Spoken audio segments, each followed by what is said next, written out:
Hi, everybody. It's Carissa Hunter, Integrative Health Practitioner, and I am on People's Street. Starlight, California skyline. Enjoy the ride. Enjoy the ride. So happy to have my guest here today, Carissa Hunter, Integrative Health Practitioner. How you doing, girl? I'm doing good. I'm doing really good. Thank you. Thank you. So we'll get right into it. Can you tell us who is Carissa Hunter? Well, before any professional title, I am a mother, I am a sister, I'm a friend, kindred. I am human. I love God, I love people. I am also a military spouse to an active duty service member. Shout out to them. But in my professional world, I am a integrative health practitioner. I serve Black and brown women, helping them with trauma-informed care, all those beautiful things. I am a native of Leesburg, Florida, Central Okay, Florida. Leesburg. I spent my time between Central Florida and North Florida area, Tallahassee, Florida. I now live on the west side, which is the complete opposite of what I'm used to. It's like a fish Oh, out of water. how's it? What's the difference between Central Florida and Western Florida? Well, when I say west, I mean where I am now. I'm not in Florida. I am in Oh, you're in Texas. Texas, right? Where Yes, everything's bigger and yes, better. Yeah, that's right. Well, yes. okay, That is got you. true. I found that out. All right. That's true. So, what was it like growing up in Florida? Well, for me, I loved it. The parts that I loved being around family. Had a pretty big family. I'm a church kid, so I was Hmm. under my grandmother a lot. I was raised under my aunties and my cousins, but I also grew up with abusive parents, and I was in the Mm. foster system a lot. So, shout out to my extended relatives that did show up for me, and I made it out of that. And I became the complete opposite of what I went through. So I love home, but I got out. I went out to see the world to bring back the tools to help people back home. Yeah. Dang, that's a good bit to unpack, Carissa. Thank you for being Yeah. sharing in that regard. How did your childhood make you into the person you are today? Ooh, there's so many layers. I think I have finally realized I'm halfway to 40. I don't look like it. But I finally realized that I went off to study things, not just for other people, but to heal myself. I had to break away from a lot of what I was taught growing up. I was a very shy kid. I was a very introverted child. There was a lot of things that developed in me where I didn't feel like I was smart enough. I didn't feel like was capable enough to be in certain rooms or understand or comprehend. And so I don't know what it was. I mean, I could say it was God, but when I left, I realized that I went off to study me Mm. and save myself. And when I realized that year after year, I believe that saying. They say people go to college for things that they need for themselves, or they may go to school or study something.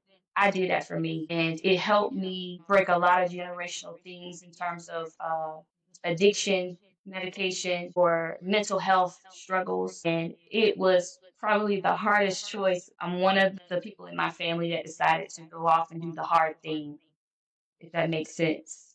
Mm. Yeah. At what point in your life did you realize that this was something that you needed to do for yourself? Like, was there a triggering event? What, you know? That's a good question. That's a really, really, really good question. Well, I lost my first son, Mm. and I was just married. My husband and I had just got married a month. We were newlyweds. It was our first child, and I had a stillborn.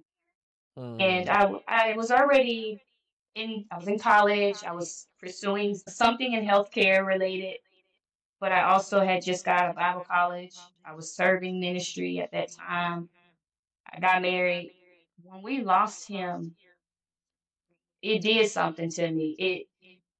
A side of me, yes, naturally, a part of me was gone forever. But the other side of me said, I can't let this stop me. And I still went through what a lot of women like me go through when they lose a child, the postpartum, the Mm. depression. And something in me wouldn't allow me to end up I guess, snapping or losing it. And so I went into school to pretty much treat myself in a way and pull in resources. I refused to be another science experiment and just take pills and just numb the pain. And I chose to get into more alternative complementary care for myself. And it took some time. It took trial and error. It really did. It was difficult. But it was that moment for me that I got to understand what it looked like to not have support or going through a loss like that, what resources are out here, what wasn't out here. I wanted to be the person to talk about those scary and dark things, especially with bereavement care and women in our health. Yeah.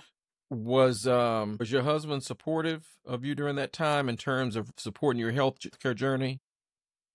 The best he could. So we were our first child. He lost his father when he was 9. So Mm, we're figuring out how to both be spouses. I was 22 years old, mm. and he didn't know. He loses his first child. Men process things differently. I'm trying to process it in my way. The physical aspect as well. He could tell. I'm sure he would say it today because he said it many times. He wished he knew of things now that he did then, such as bereavement support or doula care. I ended up becoming a doula for a Got few you. years. I ended up becoming a bereavement doula for other mothers. It took me about 6 years because while I was in study, I had to read a lot of the grief of my own first. Because in that space, it's pretty sacred and it's not something to just jump in and that's a very, very treacherous spiritual space to be in. For those that Yeah. don't know, Carissa, can you explain what a doula is and also explain what a bereavement specialist is? Okay. So in simple terms, a doula is a birth worker, someone who is there for emotional support during your fertility journey, your pregnancy and birth and postpartum. That's before, during, and after. Bereavement is someone who specializes in the support of someone who loses their pregnancy. That could be abortion, that could even be adoption, the process, foster care, stillbirth, like I mentioned earlier, infant loss. That's what bereavement support looks like. Pulling in all the resources, someone who's there to not just support the birthing person, but their family if they're around as well. So, as a doula, let's say you have a client during the week of labor. What type of interactions have you had or services that you've provided to this cohort of women? In the week of labor, well, by then I would have hoped known how they would like to be supported because there's a few things that leading up to that I get Mm, into. I want to know what helps you feel comfortable. If they have a partner, what helps them get their hands involved with emotional support. I add in aromatherapy in my work. mm, I do techniques, or I did. I no longer do the work, but I would use techniques like sensory, using ice cubes to simulate labor pains, holding it for a few seconds and breathing, mm. working on diaphragmatic breathing because breath is your anchor. So if everyone is anchored in that, your partner or even just me, if it sometimes it would just be me and the nurses, for someone they might not have family. So it really is all about them. And I remind them that one, they're safe. I encourage them to use their voices a lot, advocacy a lot, as far as the process, how they would like to be supported. That's a big thing for me, which is coming from someone who I did not have a voice. So I saw the complete opposite. And someone who had to retrain my voice, now it's my passion. I'll walk in a room like, hey, what's going on? Yeah, yeah, yeah. Okay. So what was the first step you took in your journey? First of all, describe what is an integrative health practitioner? So, an integrative health practitioner is someone who pretty much bridges the two worlds of both conventional and holistic. So, conventional medicine or conventional health, you probably heard it, it is pretty much your regular doctors, the ones that prescribe your medications, you get your surgeries, you get your diagnosis. That's conventional. And then the other side is your complementary, or you would hear your alternative, your holistic. That's more nutrition based, mind body practices, your herbal support. And for me, I've integrated functional lab testing. Yes, Okay. Okay. So yes. you do a little bit of, you do it all, basically. I try. I'm trying. Okay. Where did you study to get these skills? Man, 2012, I started as a phlebotomist. I went to the Health Tech of Georgia. I started working in internal medicine, geriatric. That's my foundation, internal medicine. And as a small clinic, I was a phlebotomist. After a few years, I was able to cross train. That was favor. That doctor allowed me to cross train within that facility. And then a few years after that, I transitioned out into orthopedics, sport medicine, surgery center. I love that place. I grew up in my own position, but by that time I was a few years in as an MA. I was helping intern students from local colleges come in as MAs and train them. So that would look like working front office, back office.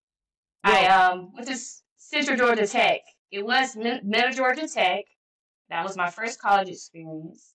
By 2018, I went to American College of Healthcare Sciences, where I have my integrative health sciences degree from there, where I specialize in clinical herbalism and aromatology. so let me ask you this: Yeah.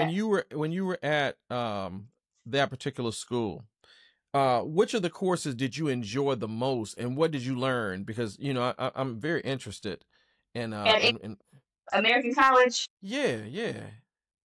Because you specialize in herbalism, right? yes, yes. So my favorite was the herbalism and the aromatology because we did it more hands on. And I literally we would dissect plants and we would study Mm. the smallest of the smallest. And it wasn't just picking up or saying, hey, let's do lavender. A lot of people don't know there are three different types of lavender plants or multiple different types of a species of plants. And they each have different like chemistries of it that will affect our bodies. We get deeper into it. So that was my favorite part to learn those of aromatology and even herbs. I got to experiment, and I still am. Uh-huh. It was the best part for me. Now, girl, look at here. I love lavender. I ain't gonna tell you no lie. I ordered up a pouch of dried lavender. And it just not only does it smell good, but tell what are the effects, Carissa? Break it all the way down. Yeah, so lavender. I mean, it's one of those common things. This to put it in simple terms, because I know I would get long winded, but relaxing. It's considered a sedative oil or plant because it does help you. But the kick is, I like to throw this out there. For some people, it doesn't have that effect. And that's why when I stepped away as an herbalist, I said when I come up amongst, my peers, it's hard for me to just say, hey, you should just use lavender to sleep.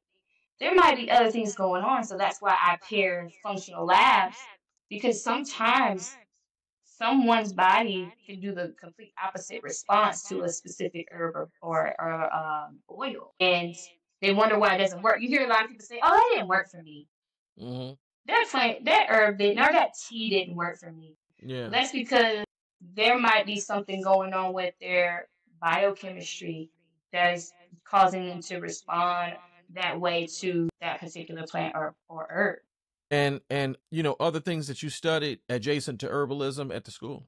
We got into the just pretty much the foundational things, holistic nutrition. We touched on that in my program. There was a lot of writing. My other favorite was we learned how to, which came a breeze for me because I had already worked conventional doing triage and things like that. But I love how they implemented case studies and health assessments. And I'm a firm believer if there's herbalists out there who are wanting to help our people, there's no way to really help clients and patients if you're not doing a health assessment. If you're, looking at their background and finding out what's going on with them. And that was another thing that I enjoyed doing. Okay. What's your day-to-day practice like? Ooh, my day to day. It varies. So Monday through Thursday part time. I am serving with the Sickle Cell Foundation out of Tallahassee, Okay. Florida. Okay. So that's my big role as their communications director, and How'd you get that's involved? my family. How'd you get involved with that, Carissa? Well, one, that's home. Tallahassee's home. Two, I was a family that they helped. During COVID, I was a family that they helped. And funny enough, I had lived in Georgia actually for about 10 years before I moved back home in 2019. And that was because Middle Georgia, specifically near the Macon area, you're probably familiar. The Yeah. sickle cell, there was no active sickle cell foundation there. And I don't think there still is. Mm. And I needed that. We needed that for our daughter, which my Yeah. daughter has sickle cell disease. So I said, we got to go home. I got to go home for a little bit. Tallahassee has it. And they came through for my family during the time when we needed them. And then after about a year or two, um, just connecting with them, they discovered that I had these skills. And I was already a stay-at-home mom for a while. I had stepped away. I was raising the family and things, but I was ready to get back into something community health. I was like burning to get back into it, and they were like, "We need someone to kind of help us with digital and health and bring a holistic perspective." And I was like, "I could do it." Mm-hmm. And Mm-hmm. so since being there, I have helped them grow their online presence.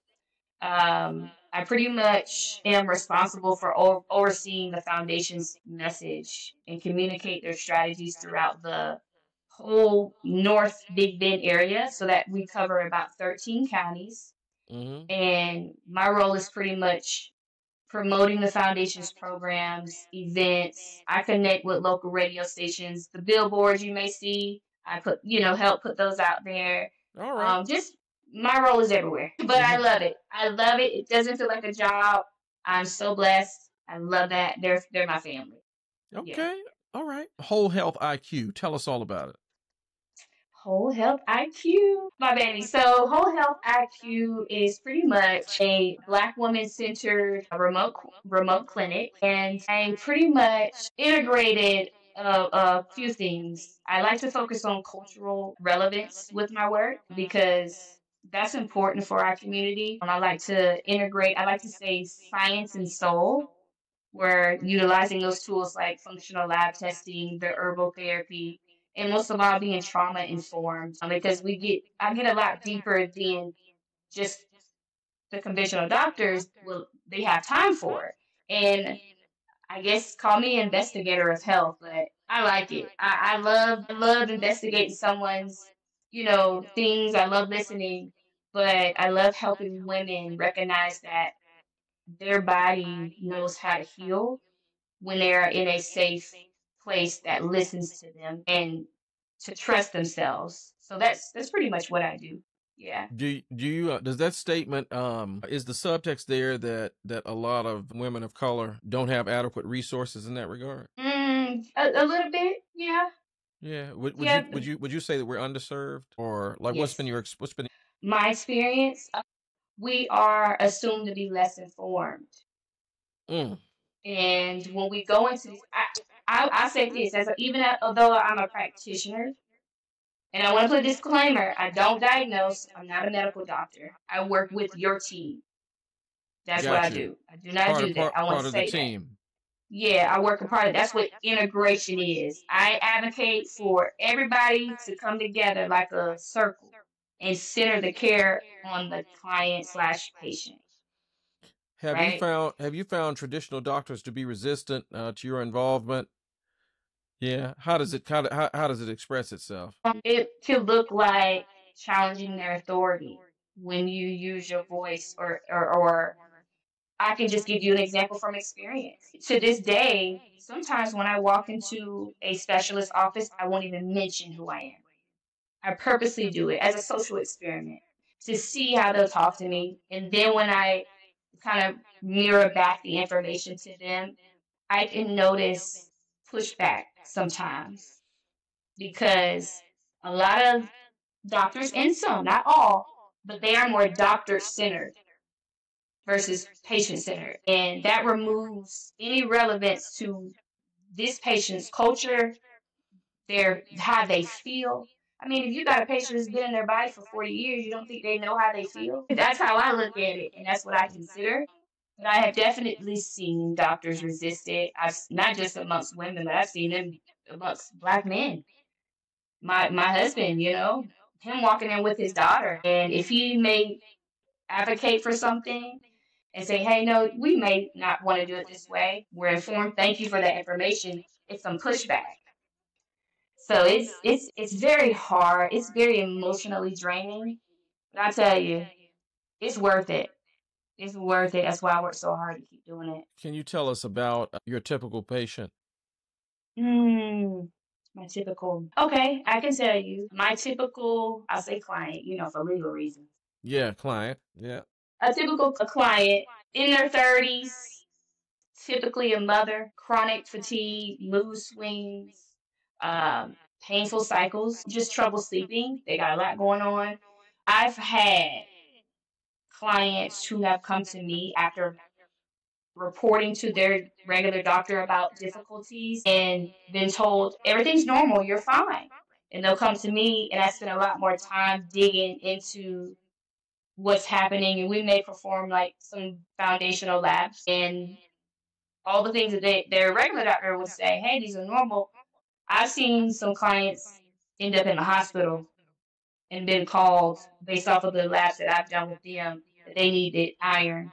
They needed to get, to the hospital quick, because if they kept going, cardiac issues would have happened. And I've seen a lot of women struggling with a lot of things like, abnormal things going on in their body that they keep repeating, and their doctors are not listening. That's like the common core thing I hear. No one's listening. They're coming in, all right, we're going to do this, and that. Okay, it's the common thing I hear, along with myself. I'm going to put myself in there. It's very difficult to be heard when when you're someone who is aware and you study your body. Because I meet other women like me who are very good at listening to themselves. They know when something's off, and they're reading or researching, and they go in a place that's supposed to help them, and they're being told, oh, your numbers are normal. There's nothing wrong. And they go months and they're still struggling. That's very difficult to deal with. I noticed that you said that you have 3 areas that come up: nutrition, mood swings, and painful menses, right? Yes. How do you approach nutrition? What is your philosophy on nutrition, Carissa? Well, I encourage intuitive eating. I mean that considering, one, we're working with a culture and a lot of women who come from different beliefs and different backgrounds of how they eat. And the way I can answer this is give you an example, because I'm integrating a lot of things at one time, and how eating is important. I was going through years of restricting myself on what I should eat. I was plant-based eating. I would remove the meat. But for years, I was dealing with my own mental health issues. So my weight dropped. I was aloof. My body wasn't getting enough. I looked on the outside fine to everyone else. I was small. Everyone assumes because you're small, you're healthy, right? That's the assumption, especially for a woman. But I woke up after years of like, wait a minute, I was emotionally eating. And women, when we're dealing with mental postpartum, that's a common thing. Postpartum issues and mental health struggles. The last thing we need is someone telling us you need to detox and diet constantly. When you're already stressed, you may only get 1 meal a day. So I look at things first. Let's feed your body, because one, we need to address here in your heart. Make sense? And so that's where I am with it. Most of the time, I'm first like, hey, mama, are we eating today? And then once we get you eating and nourishing your body, and we start connecting mind, body, then we'll start addressing what types of food you're eating that you can enjoy that are much healthier. So I look at it and I go approach it in that manner. Okay. So suffice it to say, you don't eat chitlins. No. I'm country, but I ain't. No pig's feet for No, sir. Practitioner Hunter. Okay. Do you eat ribs? You know, I haven't had ribs in a while. But shout out to Leesburg, King Street, the ribs we grew up on. Any day, if I go back home to this day, I will get me some of them ribs. You hear me? Oh, okay. What's the My name of family's watching. what's It's on, I don't know, type in King Street barbecue ribs. What is it called? I can't remember what it's called. I know it's off of King Street. okay, Man, it's been there barbecue since the joint 90s. on King Street in Leesburg, In Florida? Leesburg. It'll pop up. I promise you it'll pop up. I know it will. I'm gonna find it and tag them when it's posted, right? Please. But Please tag them. And ship me some sauce. ship Carissa some sauce, y'all. What kind of they sauce? They sauce is the bomb then, It's huh? like a vinaigrette mustard base. Okay, you know what, Carissa? What's so crazy? I just got put on to vinegary mustard based type sauces in the last year or so because I'm from Tennessee originally, and so Okay. we like our stuff one way. But then I found out Yeah. everybody these different regions have different types of sauces. They do here. It's so different. I'm in West Texas, Mexico area. Literally. Got you. So their sauces it tastes different. They made for the chicken over here, not the seafood. You gotta leave that over there to the Florida and Georgia and Louisiana side. Okay. Yeah. So what they stuff tastes like over there? A bunch of tacos, and I love it. No, I I'm feel not you. gonna lie to you. It's beautiful. It literally is like me living in Mexico, USA. I'm right Yeah. near the border. Yeah. Everything is very Mexican influence. So their taste, their palate is definitely different in Tennessee and Florida. Yeah. Yeah, I lived in a Mexican adjacent town too, right by the border in Yuma, See? Arizona. You know what I'm saying? I lived out there for Oh 4 years, yeah. so I know Desert. exactly what you're talking about. Shout out to my Mexican folk out there in Yuma, Yes. Arizona. You know y'all know how to Yes. get down over there. They do. I'm eating good out here, y'all. So how do clients find you? Okay, so clients can find me at wholehealthiq.com. I'm also on Instagram, wholehealthiq, TikTok, wholehealthiq, as well as Facebook. You can email me. All that information is on my website. And reach out to me. I offer virtual consultations, and from there, self-directed lab access goes through me.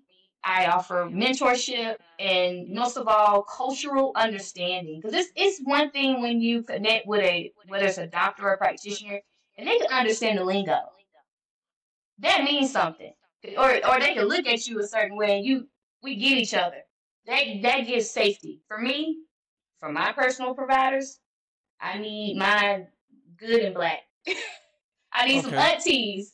Yeah, But you it's need a aunties. cultural thing. I do, and I'm Yeah. for me that my body is safe. I Yeah. feel safe with it. That's important, and I know a lot of other women that feel the same way.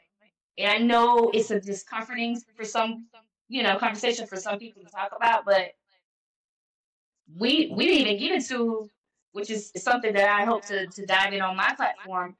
The medical experimentation, that history still is it's residue. Mm-hmm. You know, Mm-hmm. Yeah. you know. Yeah, no doubt. No So doubt. we can't run from that, and it's still here. You talk about generational trauma on your page.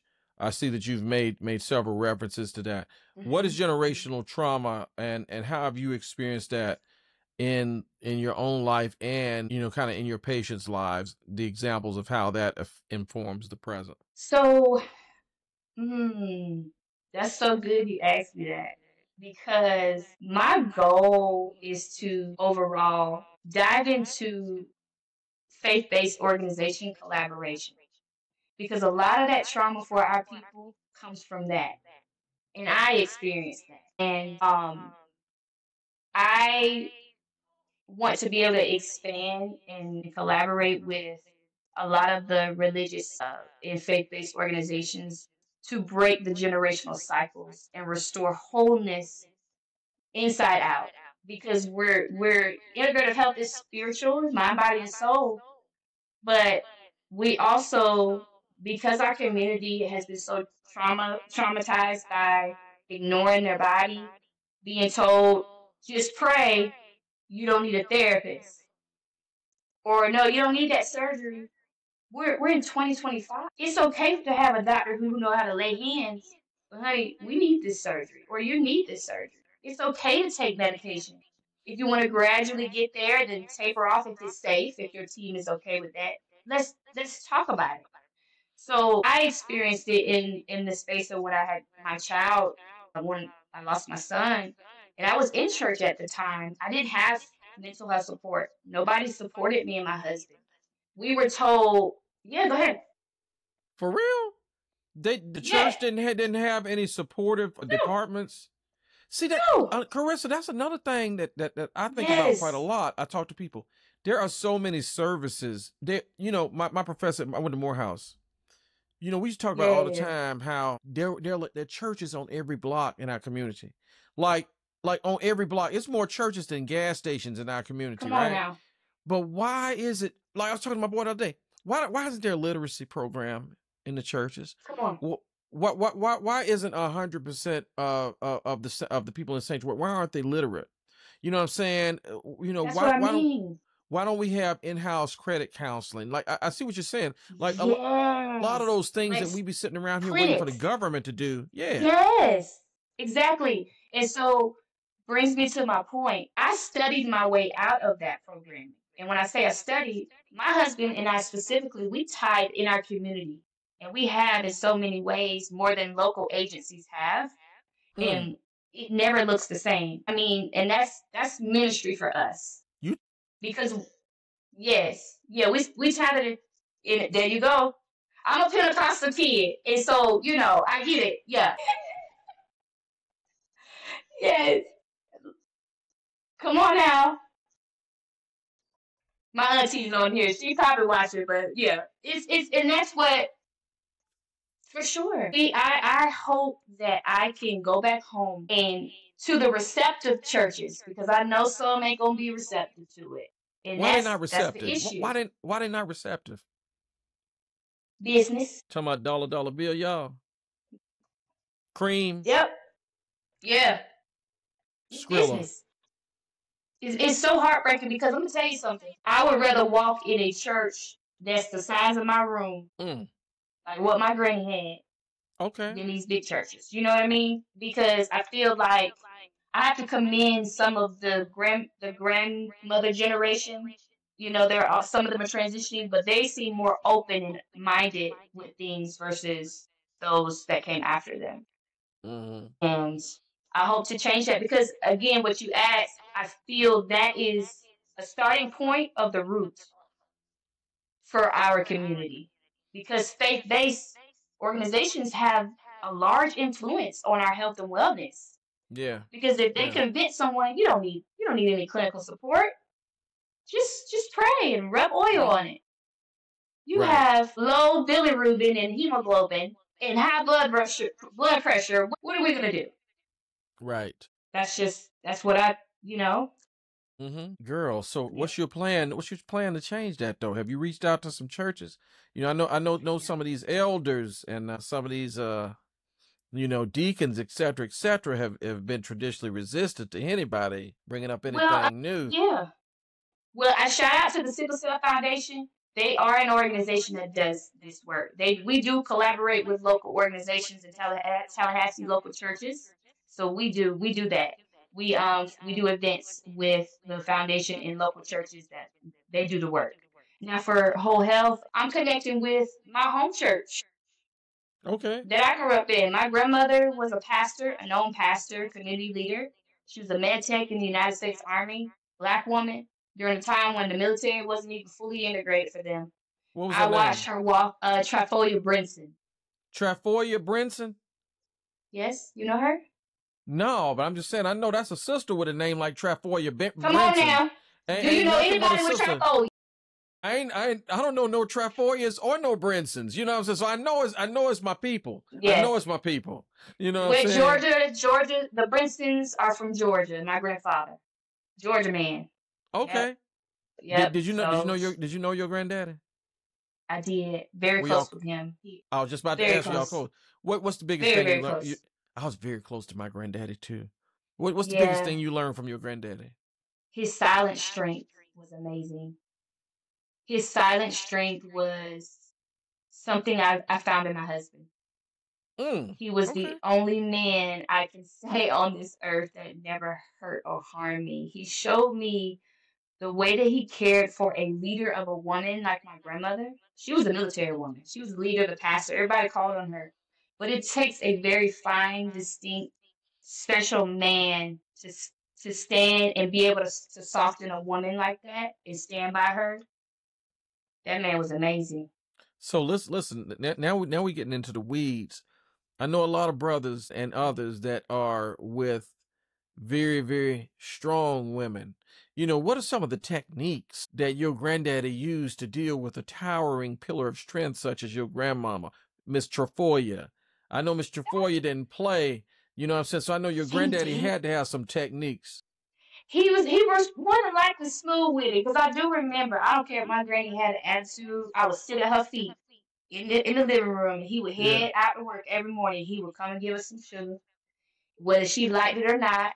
But he was Okay. very persistent and kind to her, whether she was in a mood or not. He knew Mm. how to get to her in ways that were so gentle and soft. They had eight children in a 4-bedroom house, and all Dang, of us okay. slept in. That sounds about right. Yeah, and he wasn't. I mean, as a child, I wouldn't have known the term, but I look back on it now. I don't. Granddaddy wasn't intimidated by that. He was a man. He was out getting Mm. his. He was working hard for his family, and he loved my grandmother. He loved her. My grandmother transitioned in 2022, and shortly after he transitioned, and it was no surprise. He transitioned. He was 90 something years old, 91, 2. Yeah. How Yeah. did you see her honor him? The same way. She allowed him to lead in a beautiful way.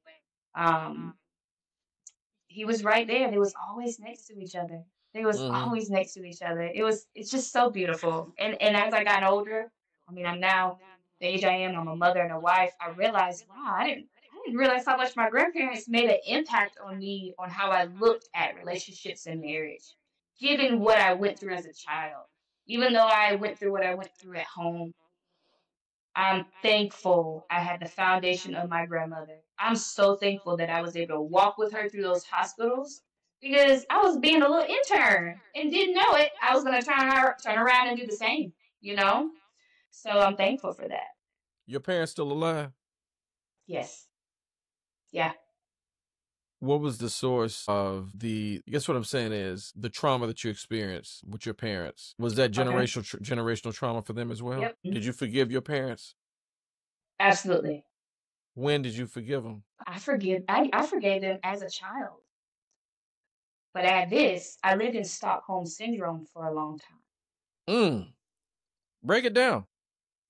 Stockholm syndrome is pretty much when you're abused by someone and you're emotionally attached to them, you would do anything you can to try to make the situation something it really isn't. And I try to fix my parents. I would claim, I'm a daddy's girl, I love you, and I want to go with my daddy. Well, no, really, daddy did some things to you that he went to prison for, honey. But Mm. I lived like that for year after year. And it wasn't until I became a mom and it started. I wasn't able to say he was my abuser until just 5 or 4 years ago. Yeah. How, how did that affect your relationships prior to your husband? Oh, that's a good question because that's something that I touch on for women. It affected a lot. If How? I wasn't safe in my body, and that affected my trust with myself. And as far as the intimacy of friendship, romantic relationship, I didn't feel intellectually I was smart because of what I would hear growing up. You know, those things are so embedded into our psychology, our brain, that a lot of people breeze over the effect of trauma, and it affected me a long time. These right here on my wall mean nothing. It took me 10 years to finally put these up because I didn't see the value in those. My parents didn't go to college. I'm the first generation college student, and I didn't realize that. I didn't have them in the bleachers. I just did it. My husband, my kids, they were there. Yeah. How do you counsel somebody who has dealt with trauma from their parents. And, kind of the disclaimer is, and this kind of part of my origin story, and everybody knows it because I've never hidden it. My father was a heroin addict my whole life. And as a result, there's trauma that, that is there that I've dealt with and worked on through the years, but I also have great empathy for other people, other kids that have seen Yes. some real life very, very early. You know what I mean? Yes, So, absolutely. I think also that's why I wanted to talk to you. I Thank you. respect, I respect, the work that you're doing and the mission, Thank you. for that, because people don't understand those things never leave. You know what I'm Never saying? leaves. So you're constantly working, on that to Thank you for address that. those things. Yeah, you know what I mean? So That props to you for hit. that. I appreciate that. I put it into my house. That was generational for me. I'm a present parent. Yeah. I hear my children. I listen to them. My home is probably one of the safest refuges places ever. I created what I didn't have. Yeah. That's what I did. I went to That's how it create what I goes. didn't have. Yeah. Mm-hmm. Um, what if there's somebody out there is on a journey of whatever type, whether it be emotional, whether it be physical slash health, intellectual growth, Hmm. who you may look in the mirror and see their reflection coming back at you. How do you recommend somebody start addressing whatever it is? Mm. Because they It say starts with starting is the hardest part. it is because I've heard that a lot, and even I felt that way. I'm like, I don't know where to start, and I could say, trust yourself. What you feel is not in your head, and breathe, because a lot of us are holding our breath. There is, I had to learn the alchemy of breath and how much the trauma was in my shoulders. Mm. Like I would get body work, and I have a special friend. My mother's trauma sits here, my father, and I would hold it in. And when she would get in them knots, I would bawl my eyes out. And I'm like, that's anger, that's pain, all of that. And I knew that. But sometimes what I will encourage people is sometimes we gotta be careful too. Even with good things we can cope. And I mean that by yes, holistic is great. Doing mind body therapies is great. But don't do it to where you are consumed and ignoring yourself. It's okay if you need to take a step back and sit in some stuff a little bit. It's okay to cry. I say crying is discharge from your body. You got to get it out. But your story, your body, your beliefs, all of that matter. You deserve care that meets you where you are and people around you that are going to walk with you for where you're going. And that is what whole person healing should be. And that's what I believe it is. And I believe it belongs to all of us. And I wanted to be a part of providing that type of space. I love that. You Thank you. you're a candidate for a higher degree right now, is that correct? Yes, I am. Tell us all about it. So one, I told myself I wasn't going back to school. For one, You know you love I school, did. girl. I'm a professional student at this point. Yeah. That's what I say. I'm a professional student. But yes, I'm currently a doctorate student at Kingdom College of Natural Health. And I chose this school for many reasons. Simply put, it aligned with my views and my work. It doesn't place these, no offense to my peers and those doing a great work, it doesn't put me in a restrictive bound with the government. And I would say I like to talk the way that I talk. I like to be real the way that I like to be honest. And I'm still doing effective work legally, let's be clear. But I'm studying pharmacognosy, which is medicinal herbalism. And it's the science of natural medicines derived from plants and other natural resources. So this program is going to deepen my understanding of how herbal and those natural compounds work in the body. and how they can be used safely and effectively, and how to blend that knowledge with modern health practices for my clients. I heard that. When you gonna be done? I'll be done by early 2028. Okay. Right Not that on then, far. girl. Right on, Yeah, girl. not that far. Well, listen, Carissa, tell us where everybody can follow you at. Okay. Everyone can follow me on TikTok, Instagram, and Facebook, Whole Health IQ. Reach out to me, DM me. I'm there. And thank you so much for having me here. Truly. Girl, thank you for coming. Thank you. Starlight, California sky.